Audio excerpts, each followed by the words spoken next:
Hello, and welcome to another video. And in this one, I am creating some art with my recent purchases and rediscovered finds during my cleanup. So if that's something that interests you, feel free to watch along. Now I'm starting with the watercolor pencils from Jazz Art Studios. If you've been watching me for a little while, you'll know these were a very, very recent purchase from my first in-person haul that I filmed. And they are a purchase from a art shop called Cavalier Studios. That's a really, really lovely art store in Geelong. It's really big. It has so much good stuff. And sometimes have really, really good bargains. So these pencils were originally $83 down to $58, which is really, really good because I needed some good quality watercolor pencils that I would actually use as the Elbridge Duer Faber-Castell watercolor pencils. Because they're so expensive and such good quality, I'm really intimidated to use them. I feel like there's a few of us out there with that sort of problem where you buy the really good art supplies and then get too scared to use them in case you waste them, and that's basically throwing money away. But that is something that I am working on, and as I get better with technique and find out exactly how I want to use watercolor pencils, I'm hoping I will feel more confident to use these lovely expensive ones. But the Jazz Art Studio ones I really, really love. I actually really love the brand. I have some regular color pencils with them now, and so far, all the pencils that I've got from them, watercolor or otherwise, I really, really love. So I am super glad to have these. Now, if you'll notice, I started with a sketch off camera with one of the pencils from the watercolor set, the Jazz Arts watercolor set.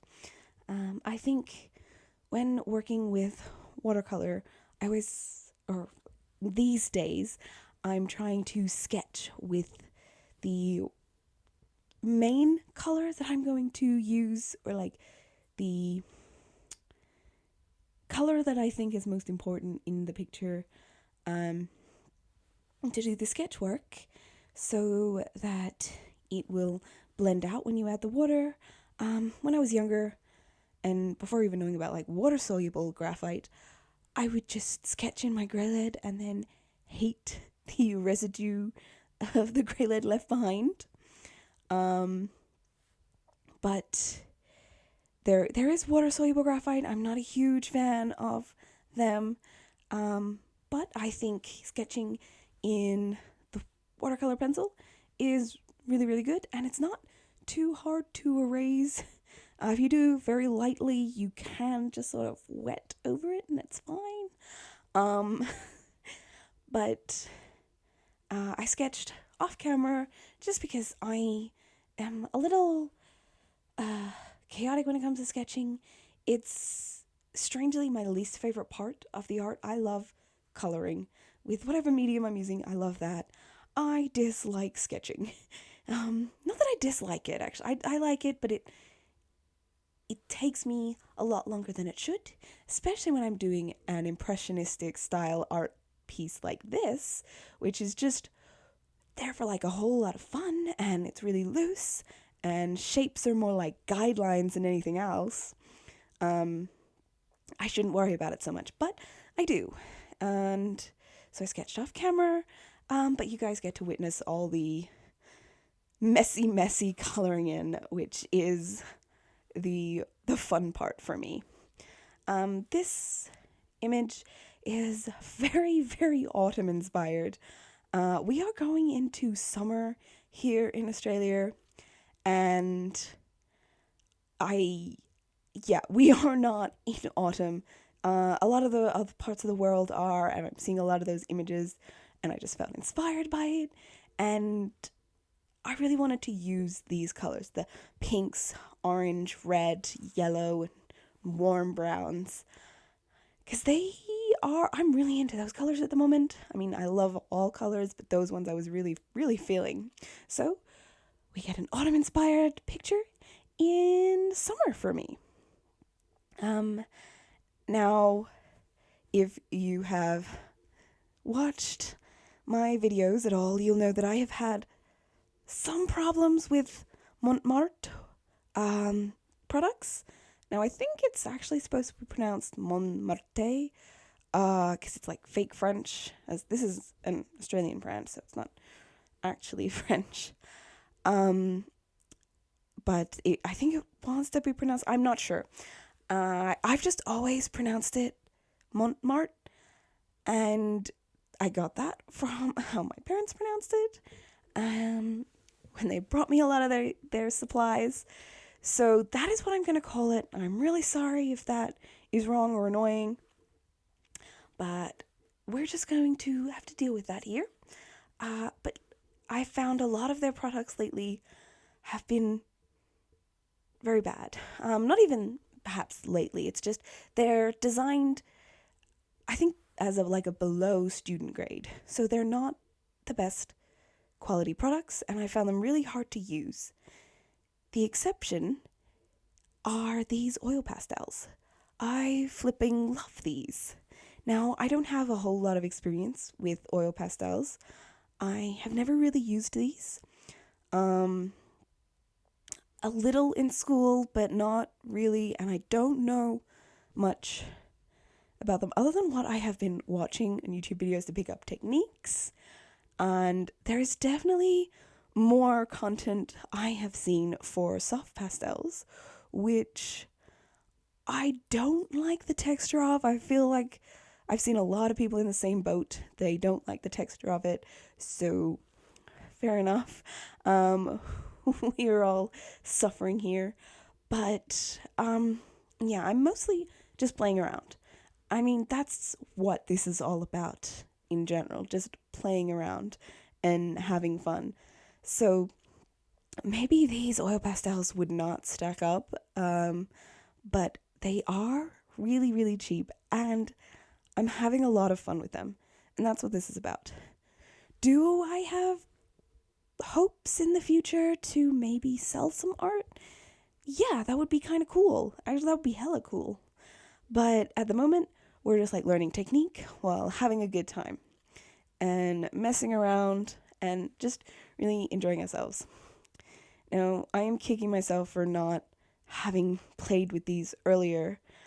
If you saw my previous video, I had one where I was just messing around with some art products that I'd had in a drawer for ages, including these oil pastels, some soft pastels, and crayons. But I completely didn't realize I had these. I think I brought them and put them in the drawer, never looked at them again. But oil pastel is so much fun. I'm definitely looking for more advice on how to use them best, but they are so fun, and it's kind of like adult crayons.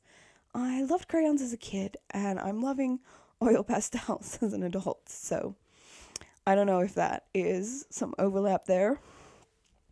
But I found these work really, really well for what I want. And so I heartily recommend these.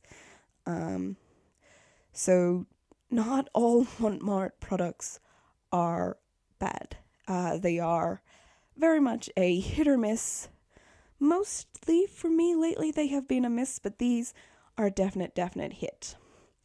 But I've done a few pieces like this, very much inspired by Susan Jenkins from Monet Cafe.